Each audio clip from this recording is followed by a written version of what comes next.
Днеска ще ви покажем един от най-фрапиращите ни обекти до сега и именно почистване след ремонт на някакви скоби майстори.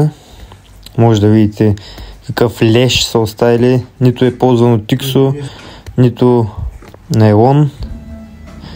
Просто пократителна работа, 2 дена ни отне да изчистим този 60 квадратен апартамент, като повечето беше премахване на музилка и ето точно какво се е получило. Доста добре се махна почти всичко, като не сме магиосници, въпреки да се казваме Magic Clean. И според вас колко би струвало нещо подобно, защото наистина много трудно беше.